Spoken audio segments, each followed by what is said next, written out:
وملائكته يصلون على النبي يا أيها الذين آمنوا صلوا عليه وسلموا تسليما.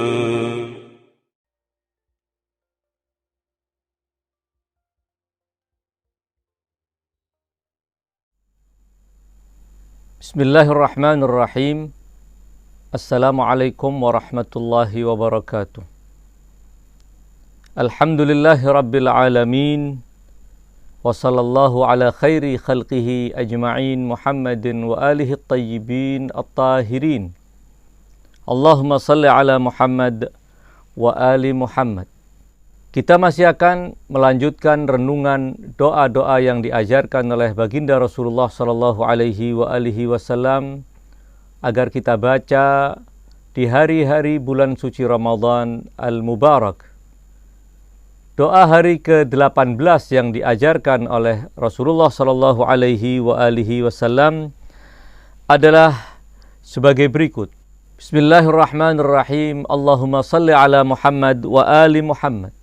Allahumma nabbihni fihi li barakati asharihi wa nawwir fihi qalbi bi dhiya'i anwarih wa khudh bi kulli a'dha'i ila ittiba'i atharih binurika ya munawwira qulubil arifin. Ya Allah, sadarkan aku di dalamnya untuk memperoleh keberkahan di waktu-waktu sahurnya, dan terangi hatiku di dalamnya dengan sinar cahayanya, dan bawalah seluruh anggota badanku untuk mengikuti jejak-jejaknya dengan keagungan cahayamu, wahai zat yang menyinari hati orang-orang yang arifin.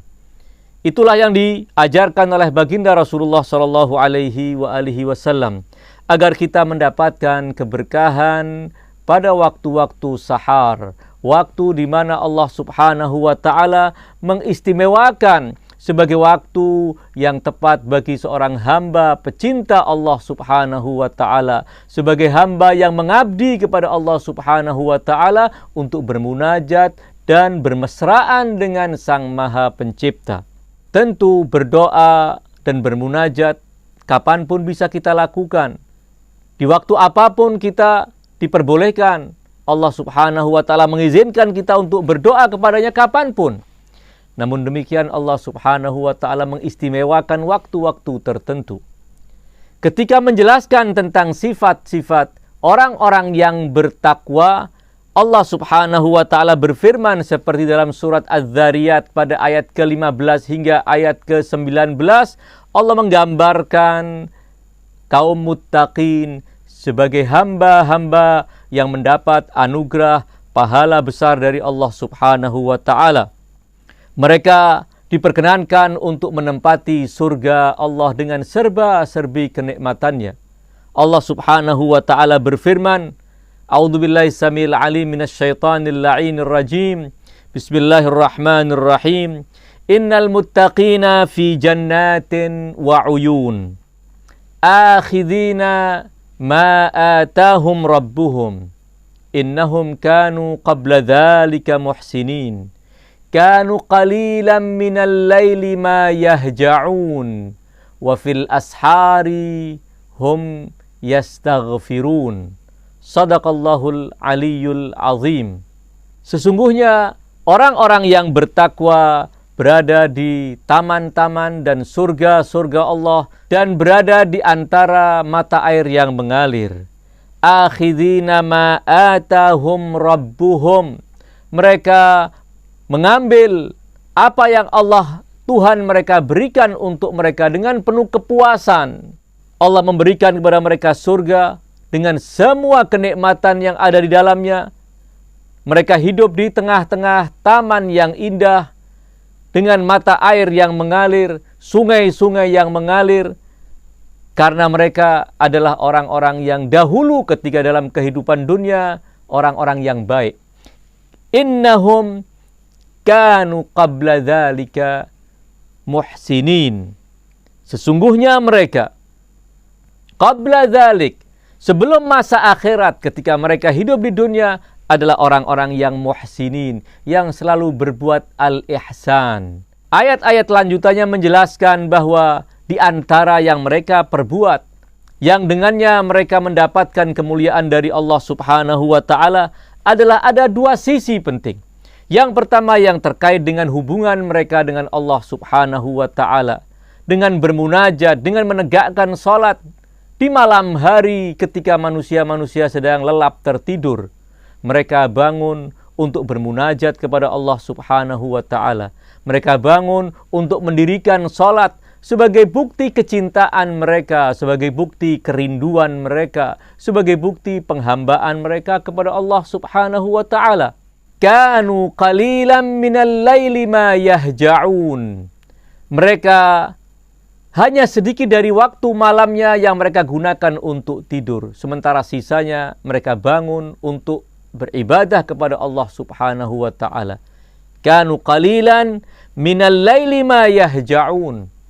Menegakkan salat, bermunajat kepada Allah, zikir, membaca kitab sucinya. Wabil asharihum yastaghfirun.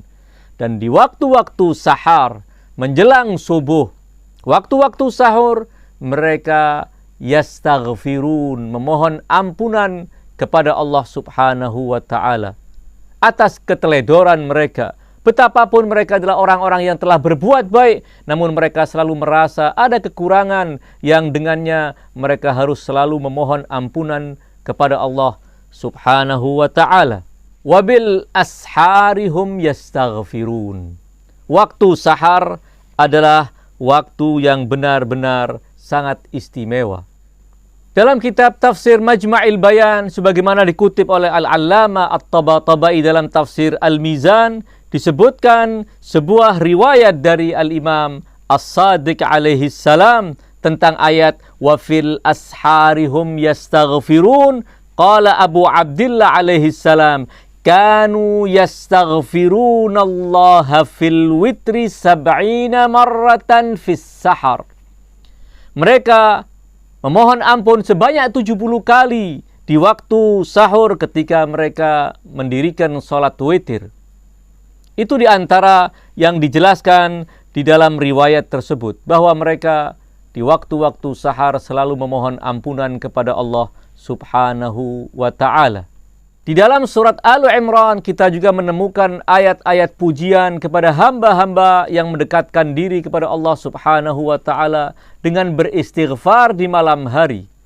Di antaranya adalah alladzina yaquluna rabbana innana amanna faghfir lana dzunubana wa qina adzabannar.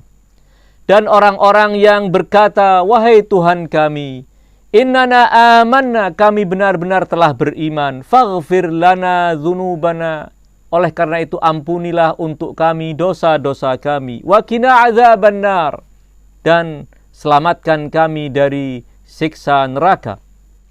Siapakah mereka yang Allah sebut sebagai hamba-hamba yang mendekatkan diri kepada Allah Subhanahu wa ta'ala dengan keimanan dan dengan permohonan ampun? Adalah as-sabirina was-sadiqina wal-muqimin wal-munfiqin, yaitu orang-orang yang sabar, orang-orang yang jujur, orang-orang yang selalu khusyuk dalam beribadah kepada Allah, wal-munfiqin, dan orang-orang yang berinfak. Lalu pada akhir ayat itu Allah sebutkan wal-mustaghfirina bil ashar, yaitu orang-orang yang memohon ampun di waktu-waktu sahur.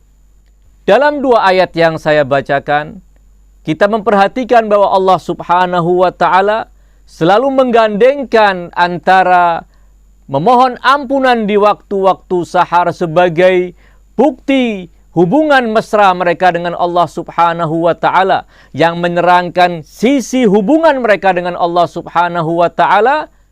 Kita menemukan juga Allah menjelaskan bahwa mereka tidak cuma indah dalam hubungan mereka dengan Allah Subhanahu wa ta'ala, namun hubungan mereka dengan sesama manusia adalah orang-orang yang derma, orang-orang yang punya kepedulian. Karenanya selalu digandengkan antara memohon ampunan di waktu-waktu sahar dengan berinfak untuk orang-orang yang membutuhkan. Pada surat Al Imran kita menemukan wal munfiqina wal mustaghfirina bil ashar, dan orang-orang yang berinfak dan memohon ampunan di waktu-waktu sahar. Dan pada ayat surat Az-Zariyat wabil asharihum yastaghfirun wa fi amwalihim haqqun lis-sa'ili wal mahrum.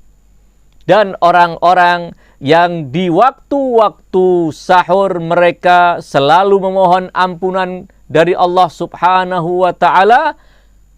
Mereka tidak cuma rapi hubungannya dengan Allah Subhanahu wa ta'ala. Wa fi amwalihim haqqun lis-sa'ili wal mahrum. Dan pada harta mereka terdapat hak bagi para peminta dan orang yang terhalangi dari mendapatkan kebutuhan kesehariannya karena keterbatasan penghasilannya. Mungkin karena tidak mampu memperoleh pekerjaan yang menghasilkan penghasilan yang layak untuk mereka. Mereka butuh santunan orang-orang yang punya kepedulian.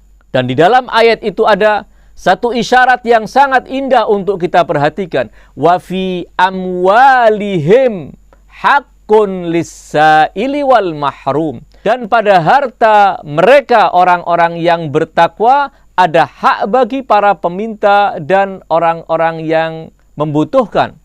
Walaupun kendati tentu hak orang-orang yang membutuhkan, hak orang-orang fuqara, hak orang-orang fakir miskin tidak terbatas hanya pada harta orang-orang yang bertakwa. Siapapun, kaum mukminin, kaum muslimin yang memiliki kelebihan harta, hendaknya mereka berinfak, memberikan kepada orang-orang yang membutuhkan. Namun, ketika Allah menyebutkan wafi amwalihim, dan pada harta-harta mereka, memberikan isyarat bahwa mereka punya kepekaan. Mereka karena kejernihan jiwa mereka, karena ibadah mereka adalah ibadah yang benar, sehingga tidak memutus hubungan dengan sesama manusia dengan alasan karena memiliki konsentrasi yang utuh dengan Allah Sang Maha Pencipta. Sementara yang lain boleh jadi tidak memiliki kepekaan tersebut, sehingga tidak menganggap bahwa ada hak orang-orang lain pada harta-harta mereka. Kita juga membaca dalam sebuah ayat Allah Subhanahu wa ta'ala ketika menceritakan perilaku jahat anak-anak Nabi Allah Ya'qub yang telah berusaha untuk memisahkan antara Yusuf dan ayahnya. Lalu mereka membuat sandiwara dan mengatakan bahwa Yusuf telah dimakan oleh serigala. Namun setelah mulai terbongkar dalam waktu yang cukup lama, mereka mengakui kesalahan di hadapan ayah mereka dan mereka memohon agar ayah mereka sudi memintakan ampunan kepada Allah Subhanahu wa ta'ala atas kejahatan mereka. Ya abati astaghfir lana. Wahai ayah, mohonkan ampunan kepada Allah untuk kami. Menanggapi permintaan anak-anaknya, Nabi Allah Ya'qub berkata, Saufa astaghfiru lakum rabbi. Aku akan memohonkan ampunan untuk kalian kepada Tuhanku. Tidak spontan permintaan mereka dilakukan oleh Nabi Allah Ya'qub. Namun Nabi Allah Ya'qub mengundur untuk waktu yang tepat.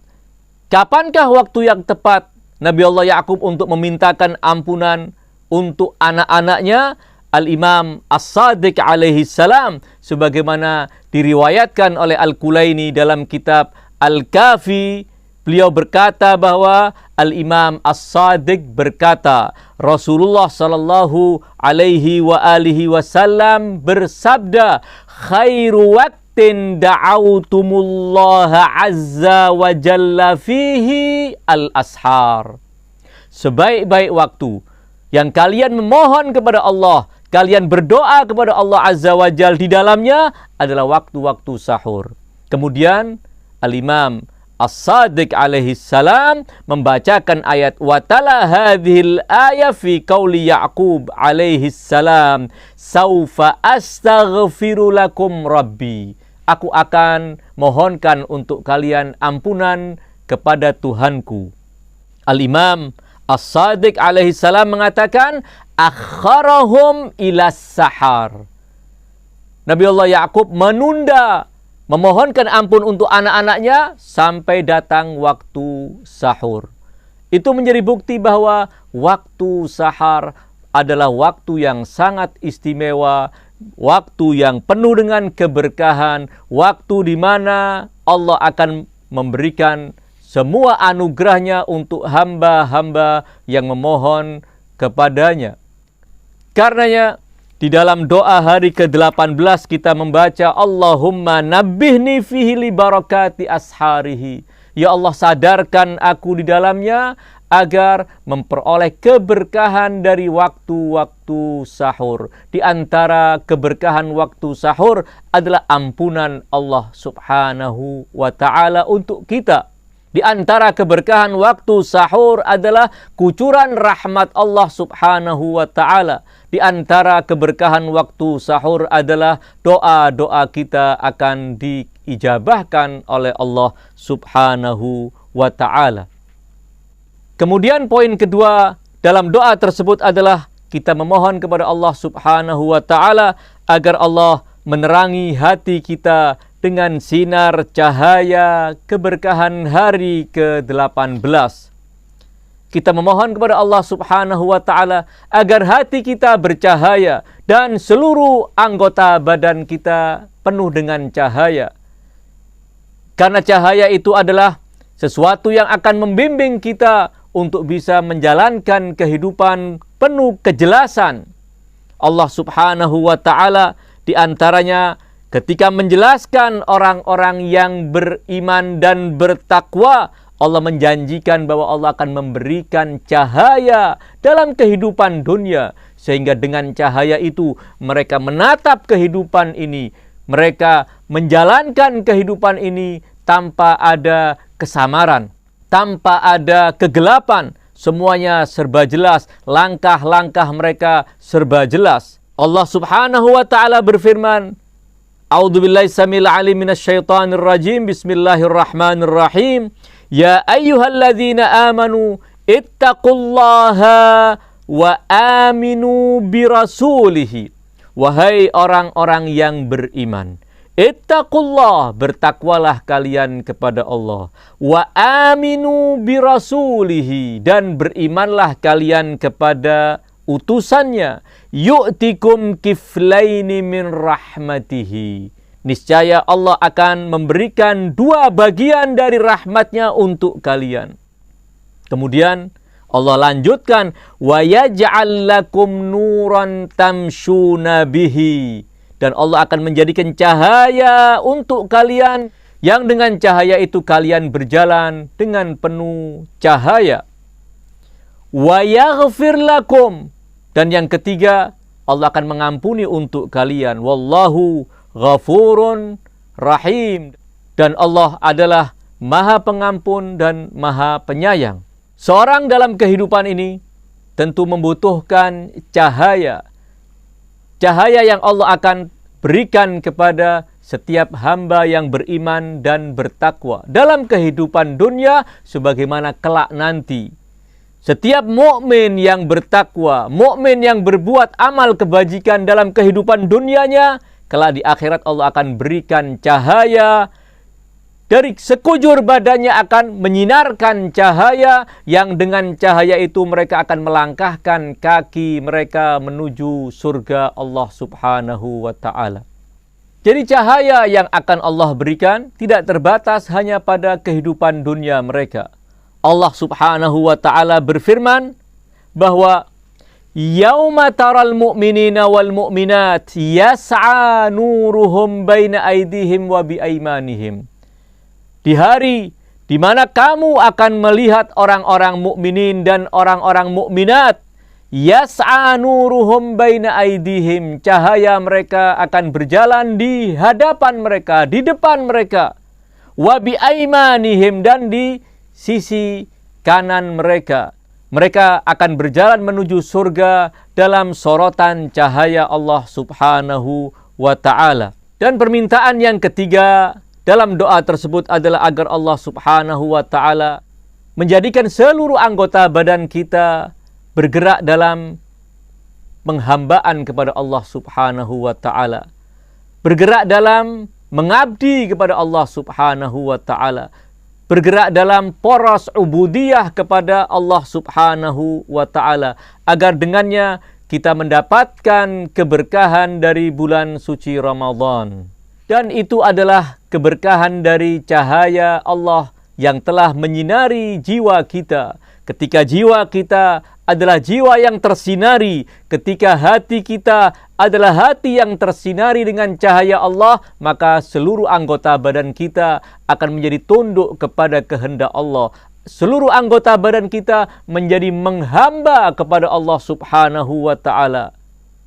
Dan itu adalah puncak dari kebahagiaan seorang mukmin ketika ia benar-benar menjadi hamba yang mampu menghambakan diri kepada Allah Subhanahu wa ta'ala. Inilah 3 permohonan yang Rasulullah SAW ajarkan agar kita baca di hari ke-18 bulan suci Ramadan. Wa sallallahu ala khairi khalqihi ajma'in, Muhammadin wa alihi at-tayyibin at-tahirin. Wassalamualaikum warahmatullahi wabarakatuh.